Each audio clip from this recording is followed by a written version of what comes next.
আসসালামু আলাইকুম এভরিওয়ান। এই ভিডিওতে আমি কথা বলবো হচ্ছে কিভাবে শুধু প্রশ্ন সমাধান করার মাধ্যমে ফার্স্ট ইয়ারের গ্যাপ সেকেন্ড ইয়ারে এসে কভার করা যায়। তোমরা যারা এইচএসসি সেকেন্ড ইয়ারের স্টুডেন্ট আছো, তোমরা এই ভিডিওর একদম টার্গেট অডিয়েন্স, দ্রুত এদিকে চলে আসো। আমি বেশ কিছু পয়েন্ট বলবো যেটার মাধ্যমে তুমি শুধু কোয়েশ্চেন সলভ করার মাধ্যমেই তোমার আগের বছরের যে গ্যাপগুলো ছিল সেটা তুমি মিনিমাইজ করে ফেলতে পারো। আসো দেখি। সবার প্রথম স্টেপ, অন্যান্য সব ভিডিওর মতো আমি বলি গ্যাপটা তোমাকে চিহ্নিত করতে হবে। গ্যাপ যদি তুমি ভাইয়া চিহ্নিত না করো তাহলে কিন্তু তুমি এটা গ্যাপটা পূরণও করতে পারবে না। একটা ছিদ্র পূরণ করার জন্য তোমাকে আইডেন্টিফাই করতে হবে ছিদ্রটা কোথায় আছে, এবং এটা করার মাধ্যমে নোট করে ফেলো কী কী গ্যাপ আছে তোমার। চ্যাপ্টার 1 কোন কোন চ্যাপ্টার আছে সেই চ্যাপ্টার ধরে ধরে তুমি একদম নোট করে ফেলো, এই চ্যাপ্টারগুলোতে আমার গ্যাপ আছে। এখন আসো, প্রশ্নভিত্তিক রিভিশন শুরু করবা।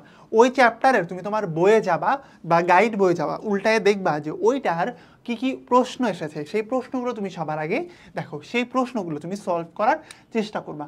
স্বভাবতই তুমি প্রশ্নগুলো সলভ করতে পারবে না। কেন পারবে না? কারণ জিনিসটা তোমার গ্যাপ থেকে গেছিলো। কিভাবে এখন সলভ করবা আসো আমি তোমাকে বলতেছি। তোমাকে একটা স্টেপ বাই স্টেপ অ্যাপ্রোচ নিতে হবে। স্টেপ বাই স্টেপ অ্যাপ্রোচ কেমন? তোমাকে একদম শুরুতেই সবচেয়ে সহজগুলা, তারপরে মধ্যম মানেরগুলো এবং সবশেষে সবচেয়ে কঠিন প্রশ্নগুলোর সমাধান করতে হবে। এখন তুমি এই সমাধানটা কিভাবে করবা দেখবা, তুমি যেখান থেকে প্রশ্নগুলো পেয়েছো সেটার কিন্তু তোমার একটা উত্তরের সেটটাও আছে। উত্তরের সেটটা দেখবা সেই রিলেটেড যত কিছু আছে, যতগুলো প্রশ্ন ওই রিলেটেড এসেছে সবগুলো প্রশ্নের উত্তর তোমাকে শিখে ফেলতে হবে।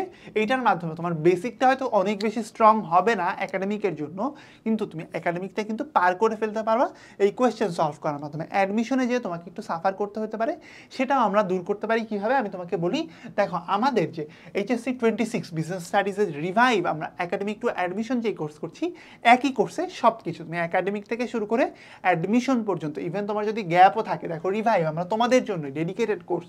সেখানে দেখো আমরা একাডেমিকের জন্য যত ক্লাস নিচ্ছি এর বাইরে আমরা বিষয়ভিত্তিক অ্যাডমিশন ক্লাসও কিন্তু নিচ্ছি। এর বাইরে তুমি আরও 150-এরও বেশি পরীক্ষা দেওয়ার সুযোগ পাচ্ছ, যেটা আমি বলছিলাম প্র্যাকটিস করার মাধ্যমে, কোয়েশ্চেন সলভ করার মাধ্যমে।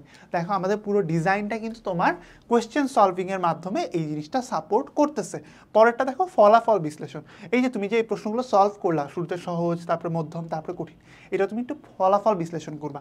ফলাফল বিশ্লেষণ করে দেখবা সহজ যেগুলা সেগুলো তুমি এখন 80% পারতেছো, মধ্যম যেগুলা তুমি এখন এইগুলা 70% পারতেছো, এবং কঠিন যেগুলো সেটা তুমি এখন 60% পারতেছো।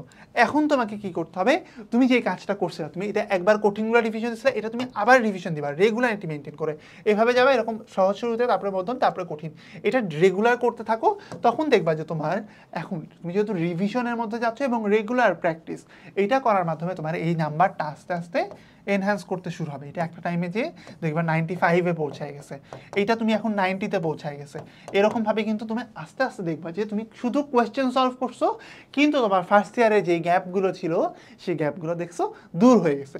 পরেরটা দেখো, তুমি আরেকটা কাজ করতে পারো। তুমি যেহেতু এই কঠিনগুলো সলভ করতে অনেক সময় সাফার করবা, তুমি তোমার সহপাঠী বা মেন্টর যারা আছে, টিচার যারা আছে, তাদের হেল্প নিতে পারো। তুমি যদি কোনো সমস্যা ফেস করো আমাদেরকেও কিন্তু রিচ করতে পারো, আমরাও কিন্তু অবশ্যই তোমার মেন্টর হিসেবে থাকতে চাই।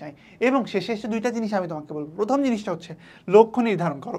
এটা সাধারণত আমি এই পয়েন্টটা এখানে বলি, কিন্তু এই ভিডিওতে আমি এখানে বলছি। লক্ষ্য নির্ধারণ করা কি, তুমি এই যে এখন তুমি প্র্যাকটিস করার পরে মনে করো তোমার এখানে 60% পারছো, এখানে যদি তুমি সন্তুষ্ট হয়ে যাও যে আমি 60% পারতেছি, ওকে ফাইন, আমার গ্যাপ কাভার হয়ে গেছে, তাইলে কিন্তু ভাইয়া হবে না। তোমার লক্ষ্যটা অনেক হাই থাকতে হবে। তোমার মিনিমাম তুমি এখানে বলবা যে আমার কঠিনগুলো আমি 90% টার্গেট করতেছি, কঠিনগুলোয় আমাকে 90% পারতে হবে, তাইলে আমি ফাইনাল যখন আমি পরীক্ষা এইচএসসি দিব তখন আমি এখান থেকে মিনিমাম 80% কাভার আপ করতে পারবো।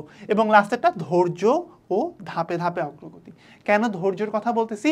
ভাই তুমি ফার্স্ট ইয়ারটা আনন্দ ফুর্তি মজমাস্তি করে কাটাইছো, তোমার কিন্তু এখন বিপদ।